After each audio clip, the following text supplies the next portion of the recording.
Assalamualaikum warahmatullahi wabarakatuh. Halo semuanya. Selamat datang di podcast kita hari ini ya. Teman-teman, pernah nggak sih kamu ngerasain kok pilih aplikasi pembayaran cuma itu aja?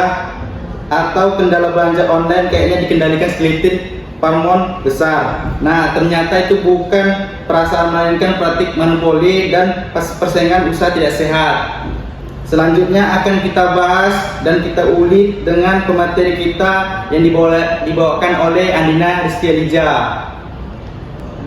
Halo semuanya. Apa kabar Dina? Alhamdulillah baik, Bar. Nah, apa sih anti monopoli dan praktik usaha tidak sehat itu, Dina? Nah, teman-teman, di sini saya akan menjelaskan apa itu anti monopoli dan praktik usaha tidak sehat itu. Jadi, monopoli dan praktik usaha tidak sehat itu begini sederhananya. Ketika pengusaha lebih dominan sehingga bisa yang namanya mengendalikan baik akses paksa, cara main, dan hal-hal lainnya. Jadi karena hal itu pesaing kecil susah bertahan, Bar.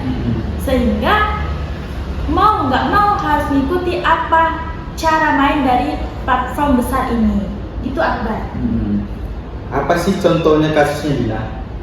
Oke, saya akan memberikan kasus. Teman-teman, di sini kita pasti menggunakan aplikasi Google. Aplikasi Google merupakan aplikasi informasi. Kita mau dapat apapun di aplikasi itu pasti bisa. Baik ChatGPT, baik jurnal ataupun hal-hal lain. Tapi ternyata Google yang perusahaan besar saja pernah melakukan monopoli dan praktek usaha tidak sehat. Apa itu? Yaitu memaksa developer untuk menggunakan satu sistem. Nah, sistem itu dinamakan Google Play Billing. Nah, sehingga Google Play Billing itu begini, Akbar. Memaksa developer itu untuk menggunakan aplikasi ini, sehingga mau nggak mau ya developer itu menggunakan aplikasi ini. Nah, Google akhirnya didenda sekitar 202,5 miliar dan diperintahkan berhenti melakukan itu. Mereka sempat banding, tapi Google kalah di pengadilan. Kasus ini jadi sorotan besar karena membuktikan bahwa aplikasi ataupun perusahaan Google sebesar Google saja bisa kena jerat hukum di persaingan di Indonesia. Itu apa? Apakah ada kasus lain, Dina? Untuk kasus lain mungkin ada di kasus TikTok dan Tokopedia. Kita menggunakan TikTok juga sebagai aplikasi sehari-hari, apalagi era digital sekarang ini. TikTok sebagai tempat belajar, tempat edukasi, tempat hiburan, dan Tokopedia merupakan aplikasi belanja yang kalau kita lihat sekarang ini, TikTok dan Tokopedia itu kolaborasi. Tetapi TikTok itu pernah mengakuisisi Tokopedia. Ya, ini bikin heboh banget karena ada kekhawatiran monopoli. Nah, KPPU akhirnya memutuskan, yaitu sistem pembayaran dan logistik harus tetap terbuka. Yang kedua, nggak boleh main harga predator. Dan yang ketiga, akuisisi ini diawasi hingga tahun 2027. Kenapa begitu? Karena kalau dibiarkan bisa aja TikTok dan Tokopedia jadi terlalu dominan dan menghancurkan pesaing-pesaing kecil. Nah, yang lainnya, ada kasus lainnya nih, Akbar, yaitu kasus Shopee. Kita menggunakan aplikasi Shopee juga sebagai aplikasi belanja. Aplikasi Shopee itu merupakan aplikasi terbesar sebagai aplikasi belanja. Kita mau cari apa di Shopee? Semua ada di Shopee. Nah, ternyata Shopee juga sempat ditegur karena mengarahkan konsumen ke layanan pengiriman tertentu. Contohnya begini, seharusnya kita itu sebagai apa ya namanya, yang mempunyai toko di Shopee itu bisa dibilang toko lah ya. Seharusnya bisa melalui JNT, tetapi Shopee hanya memberikan fitur pengiriman itu misalnya di JNE ataupun di Ninja. Nah, itulah yang membuat pesaing atau usaha-usaha lain sulit dalam melakukan itu. Nah, dari kasus itu, KPPU menilai itu melanggar aturan persaingan dan Shopee akhirnya mengaku salah serta berjanji akan memperbaiki sistem tersebut. Gitu, Akbar. Nah Dina, apa sih tantangan yang dihadapi dalam menghadapi monopoli dan praktik usaha tidak sehat itu Dina? Nah, jadi kenapa apa sih sebetulnya hambatan dan tantangan Iya, hambatannya. ya? Kalau menurut saya sih mengenai regulasi kita ya, karena bayangin aja, regulasi kita itu Undang-Undang Nomor 5 Tahun 1999 tentang persaingan usaha.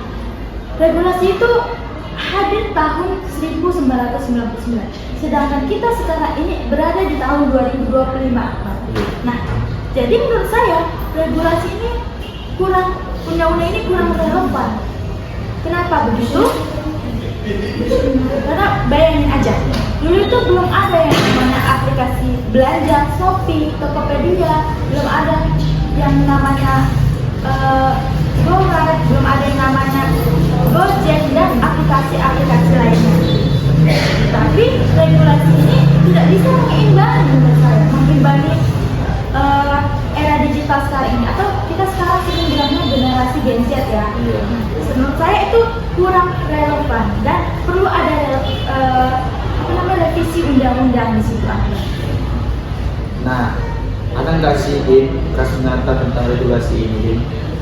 Nah, untuk kasus nyata teman-teman, ada nih kasus mengenai e-commerce, yaitu flash sale besar-besaran yang bikin pedagang offline protes karena merasa kalah saing. Regulasi lama nggak kepikiran soal hal kayak gini, makanya sering timbul pertanyaan, gimana sih seharusnya pemerintah atur biar kompetisi tetap sehat tapi juga nggak matiin inovasi digital. Jadi gini, karena ada flash sale besar-besaran di satu aplikasi, misalnya aplikasi Shopee gitu. Jadi pedagang-pedagang yang ada di toko-toko atau membuka toko itu merasa terugikan akan hal itu, Akbar. Jadi gitu. Nah, selain itu juga ada contoh lain, Akbar.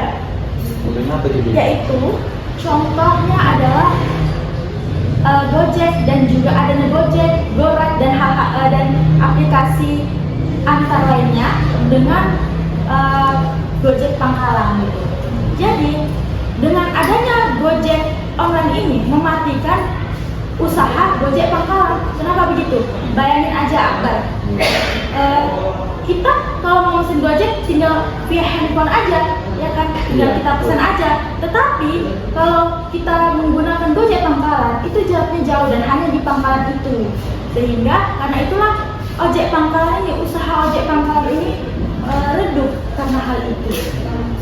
Nah, jadi begitu, Akbar. Benar banget Dina. Memang tantangan regulasi ini sangatlah berpengaruh yang diutamakan di era digital ini. Apalagi untuk usaha-usaha yang kita biasa lakukan offline.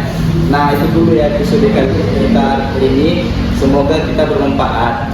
Stay critical, stay informed. Assalamualaikum warahmatullahi wabarakatuh. Bye bye. Dadah.